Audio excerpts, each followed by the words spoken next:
Well, the corner office goes to Washington today. 20 of the country's most prominent CEOs meeting with the president to talk about the economy, and on the agenda, taxes, the compromise plan, the deficit. Who better to discuss this than David Walker? He's sitting with us. The CEO and founder of the Comeback America initiative, was, of course, also the U.S. Comptroller General for 10 years, sort of a Cassandra of debt in your former role. You've been talking about this for decades also at the Peterson Fund. So welcome to the Inside Track. And let's start with these CEOs who are heading to the White House today, because the president is going to be talking to them about jobs, hiring, growth. You, I think, would say that the deficit needs to actually be at the top of that conversation. How do you do that when really most Americans are looking at 9.8% unemployment? We need to talk about both. The simple fact of the matter is we have a weak economic recovery, we have very high unemployment, and we also have structural deficits that need to be dealt with. When the president meets with these CEOs today, he's meeting with CEOs of very prominent global enterprises. They care about certainty, they care about stability, both with regard to the tax laws as well as the regulatory structure.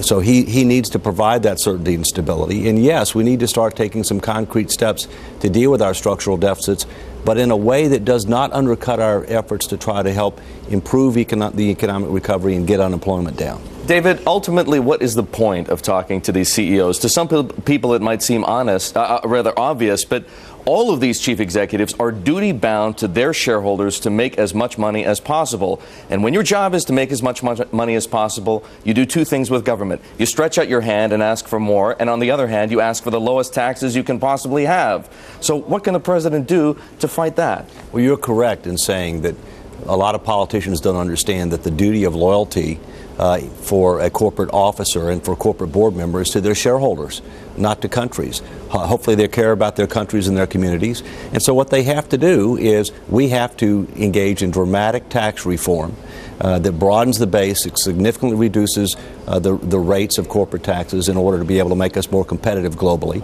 In addition to that, we also have to really look at a lot of the regulations. Regulations are out of control. If you look at some recent legislation, just take the Dodd-Frank bill, 250 regulations, if you will. And so that's a real burden as well. We also have to stimulate small business because most of the growth in the economy and jobs comes from small business. And our country, frankly, ought to be partnering more with small and medium-sized businesses like other countries to promote exports. Last, we have to re-stimulate innovation and manufacturing in this country. That is absolutely critically important. So I think these people need to try to work a deal on tax and regulatory policy for more jobs. We're here with former U.S. Comptroller General and CEO and founder of the Comeback America initiative, David Walker. Thank you very much for being with us this morning. And I want to ask you about this tax plan that we're going to see a vote on in the Senate today. Just about every major investment bank looking at this deal has said it's going to add to growth. They've all changed their forecast, growth and employment. What's so wrong about doing that for the next 2 years if there are positives for the economy? Look, it would be fine if we were trying to extend some of these tax cuts, coupling it with a concrete action to deal with our structural deficits. This is a typical Washington deal. You give me all my tax cuts and more, I'll give you all your spending increases and more. We won't pay for any of it. We'll charge it to the credit card. We'll ask the Chinese and other foreign investors to finance it. And don't worry, we'll make tough choices tomorrow. This is a fiscally irresponsible bill. And yet you haven't seen much embrace of what seemed to be some of the best minds in the deficit-cutting business putting forth that plan. It failed to get the required 14 votes it would need to actually get some sort of congressional backing. So how do you bridge that gap, particularly with a new Congress coming in? This is key. First, it was totally unrealistic to expect they were going to get 14 out of 18 votes based upon who was on it. The fact that they got 11 out of 18 is a minor miracle. You have several people that really showed courage. Tom Coburn, Mike Crapo, Dick Durbin voted for this despite specific, serious concerns. But here you have 11 out of 18 make tough choices on budget controls, spending, and taxes. And 4 days later, you have the typical Washington deal. Let me tell you, that's why Washington's in trouble with the people. Well, David, let me ask you this question. We heard a lot about fiscal responsibility from the Republican Party heading into the midterm elections. Now we see this tax cut compromise that is only going to increase the deficits. Should the Republicans be ashamed of themselves for this deal? Yes. They should be ashamed of themselves. There's no way that we should be extending the tax cuts for people that are making a tremendous amount of money. You can debate what that number ought to be. My view is $400,000 for individuals, $500,000 for families. There was an attempt to compromise at $1 million. There's no way. The other thing is not just this tax cut deal. Now they start talking about doing a deal with regard to the appropriations with tremendous amounts of earmarks in there. Washington is out of touch and out of control.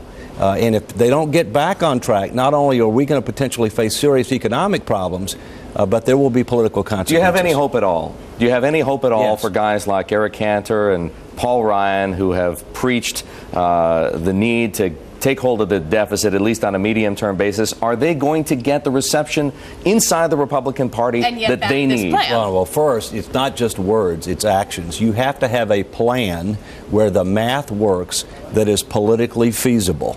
All right. Ultimately, you have to be able to get a majority of the votes in the House, 60 votes in the Senate, and the president to sign it.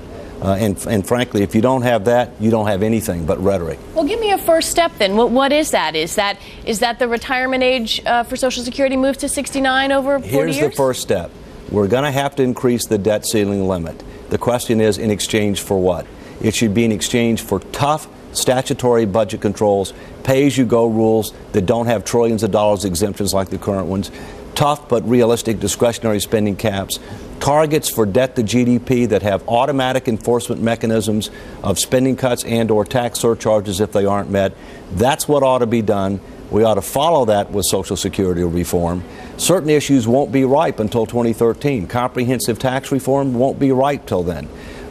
We need to do it, but it won't be ripe. Next round of health care reform to rationalize our promises and deal with cost won't be ripe. Need to do it? Not ripe yet.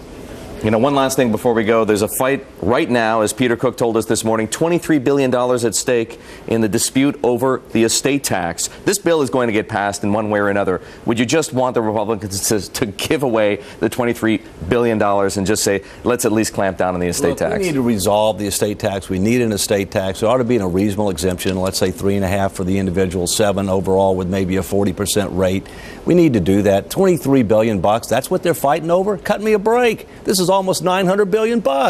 Get real. And it's about some 3,500 families or so. David Walker, thank you very much for the time. Former Comptroller General, founder of the Comeback Initiative, for sitting here with us.